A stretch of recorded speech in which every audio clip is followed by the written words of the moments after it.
Hello, and thank you for joining us.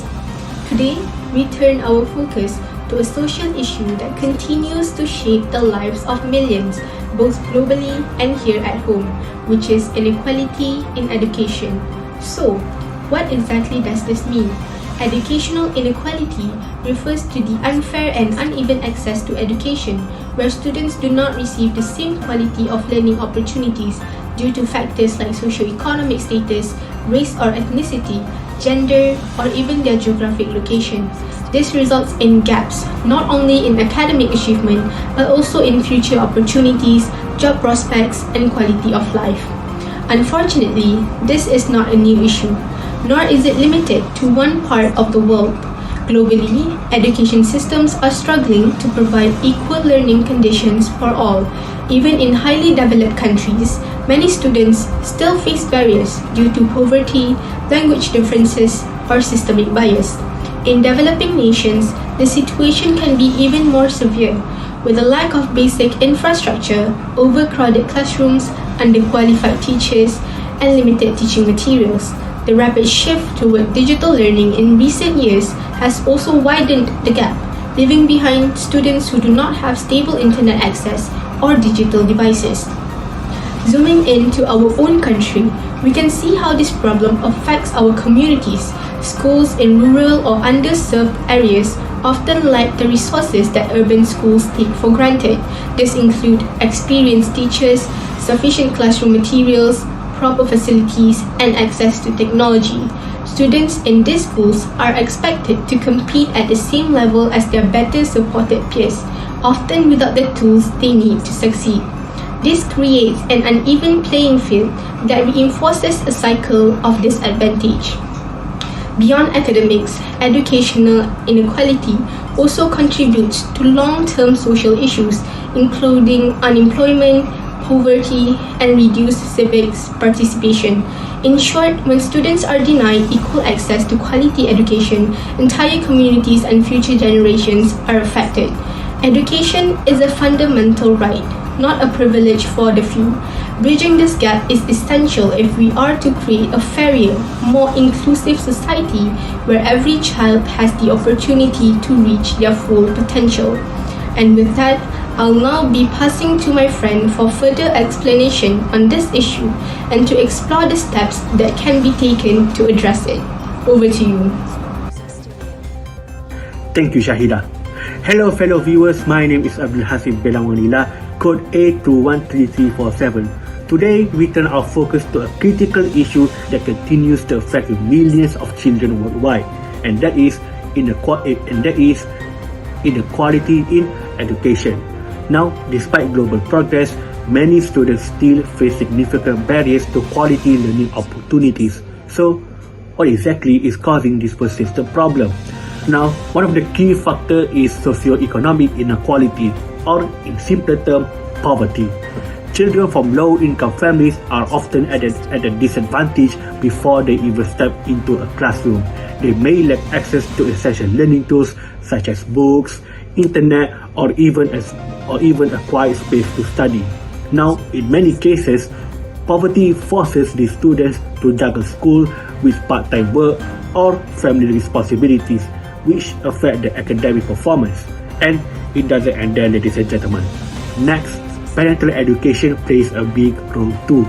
Now, what I mean by this is when parents have limited schooling themselves, they may struggle to assist with homework or encourage long-term academic goals.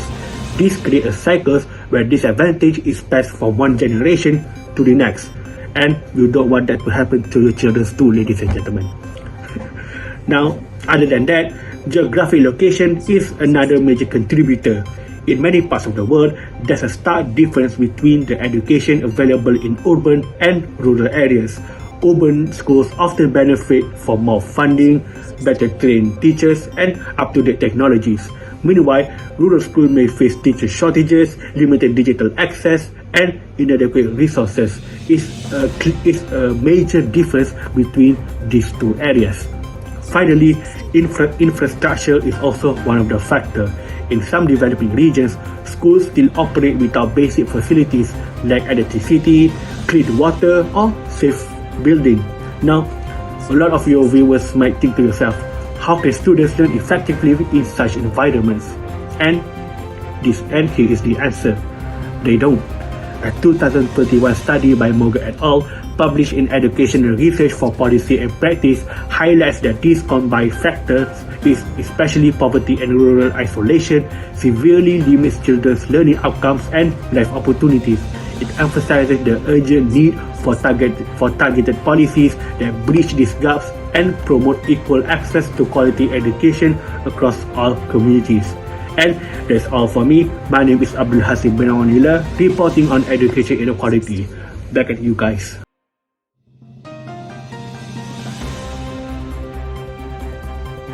Thank you, Mr. Abdul Hasim. Now, let's talk about the effects of inequalities in education. Firstly, we have limited economic mobility. Students from poorer backgrounds tend to achieve lower educational outcomes. It also reduces their chances of getting high-paying jobs. Next, we have wider income gaps. Highly educated individuals have a better chance of getting high-paying jobs instead of the poorer individuals. It also increases the income gap between the fortunate and the unfortunate. Next, we have social exclusion and marginalization. Children of the less educated and the underprivileged have a higher chance of experiencing educational disadvantages. This is because they lack access to quality education, and it's a very difficult cycle to break. Also, don't forget mental health and well-being. Students in rural schools are more likely to have lower self-esteem. This can cause not only stress and anxiety, but also a sense of hopelessness and unworthiness about their future. Lastly, we have reduced national productivity. Inequalities in education can hinder a country's economic growth. Countries with large socio-economic gaps in the population have a smaller chance of high productive potential in the country. That is all for the effects of inequalities in education. Allow me to move on to the next speaker. Thank you.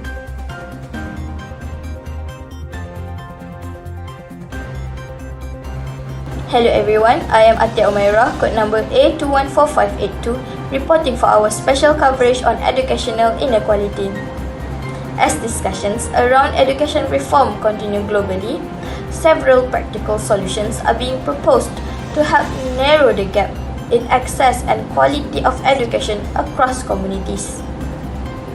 One of the most widely discussed strategies is addressing socio-economic barriers.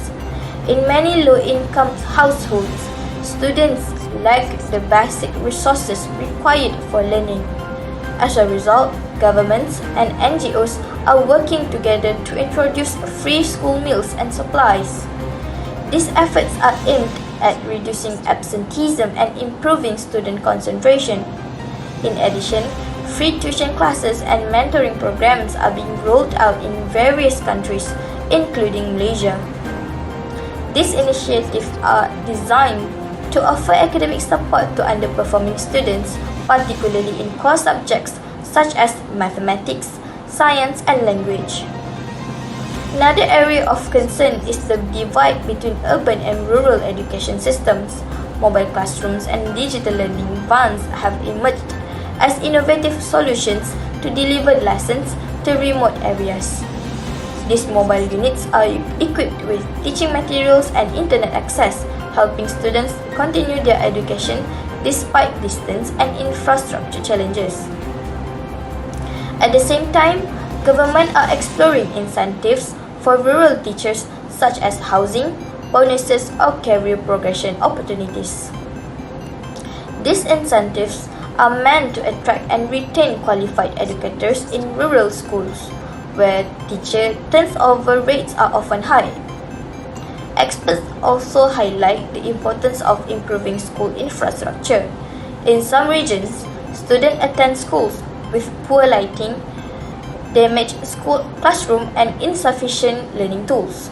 Calls are being made for increased investment in facilities and equal funding across all schools, ensuring that every student, regardless of locations, has access to a safe and conducive learning environment. While no single solution can resolve educational inequality entirely, policymakers agree that a combination of targeted intervention, is necessary to make lasting change. This has been Atya reporting on the proposed solution to educational inequality. Back to the studio. Hello everyone, I am Atya Umairah, code number A2.